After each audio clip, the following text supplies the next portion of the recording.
Olá! No norte de Minas Gerais tem um conflito redesenhando a paisagem.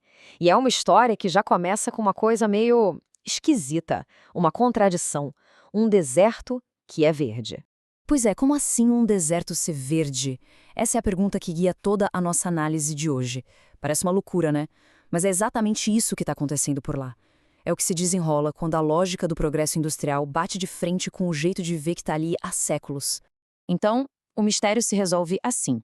São florestas plantadas. Sabe, aquelas fileiras perfeitas de eucalipto, todas iguaizinhas. Elas acabam criando um deserto biológico, um lugar que parece verde, mas na verdade não tem vida. E pior, elas sugam um restinho de água de uma terra que já é castigada pela seca. São duas visões de mundo completamente diferentes batendo cabeça no mesmo chão. Ok, então vamos entender a primeira visão, a primeira lógica nesse conflito. É uma perspectiva que olha para o chão e não vê um lar, sabe? Vê uma planilha. A terra vira um recurso, algo que precisa ser otimizado ao máximo. Para entender isso, os analistas usam um conceito interessante: meio-rede. Pensem numa grande rede mesmo, conectando empresas, governo, capital, tudo ligado por uma única lógica, a do mercado. E a Terra? Bom, a Terra é só mais um ponto nessa rede. Um ativo financeiro cujo valor é medido pelo lucro que pode gerar. E como é que essa lógica foi tomando conta de tudo? Bom, a história começa lá nos anos 70. O governo, através da Sudene, deu um monte de incentivo fiscal para um tal de reflorestamento. Só que para isso acontecer, eles olharam para o Cerrado, um bioma riquíssimo, e disseram que era um vazio demográfico, basicamente um espaço a ser ocupado e tornado produtivo. No fim das contas, a ideia era essa: transformar a paisagem em dinheiro, em lucro. Essa frase aqui, olha, ela resume tudo. Terra é progresso. Terra é PIB. É quase um mantra, sabe? Uma ideia que foi repetida à exaustão nos corredores do poder e que serviu para justificar uma mudança, nossa, uma mudança radical de todo um ecossistema e de um jeito de viver. Beleza, agora a gente vai para o outro lado da moeda. Vamos entender a outra visão de mundo nesse conflito. Uma visão que não nasceu em planilhas de Excel, mas que veio de séculos e séculos de convivência com aquela terra.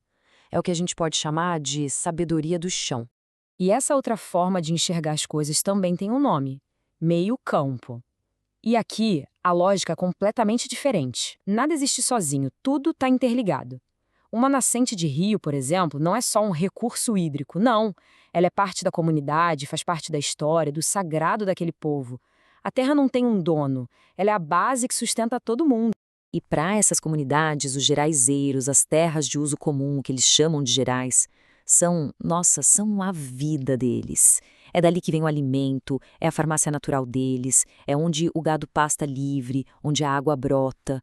Não é um espaço vazio de jeito nenhum. É o coração pulsante da vida e da sobrevivência de todo mundo ali. Nesse ponto, o choque entre as duas visões fica escancarado, né? Para a visão industrial, o meio-rede, a terra é uma mercadoria. Você cerca para gerar lucro. Já para a visão tradicional, o meio-campo, a terra é um bem comum. O acesso a ela garante a sobrevivência.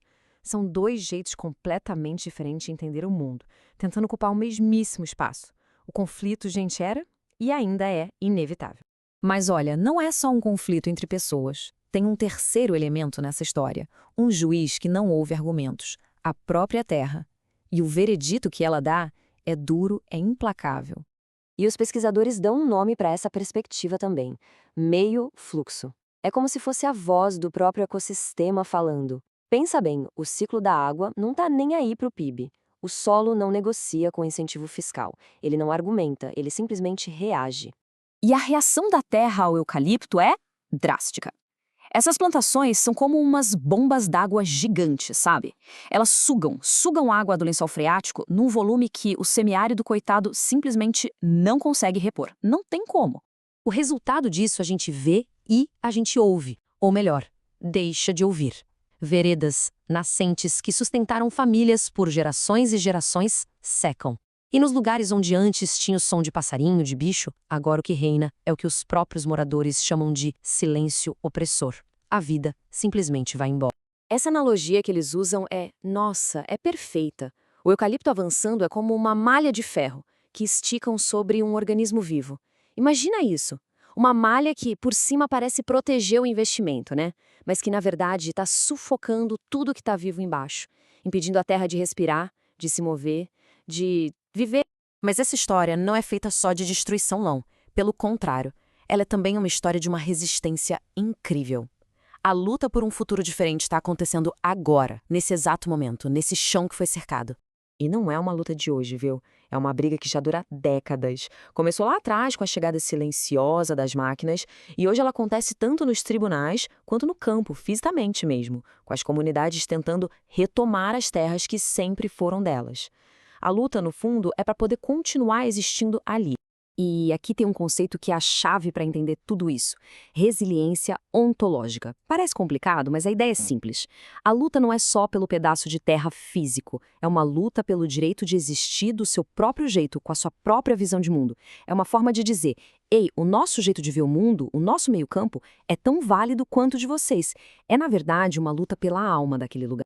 E essa luta não tem previsão para acabar, porque, na verdade, um novo conflito gigantesco já está batendo na porta. A ameaça agora não vem só da superfície com o eucalipto, mas também de baixo da terra, com a mineração. Então, a grande pergunta que fica é: como é que uma região já tão desgastada por um deserto verde vai conseguir sobreviver à pressão, à corrida pelo que está enterrado debaixo dos seus pés? Essa é a próxima grande batalha pelo futuro do norte de Minas.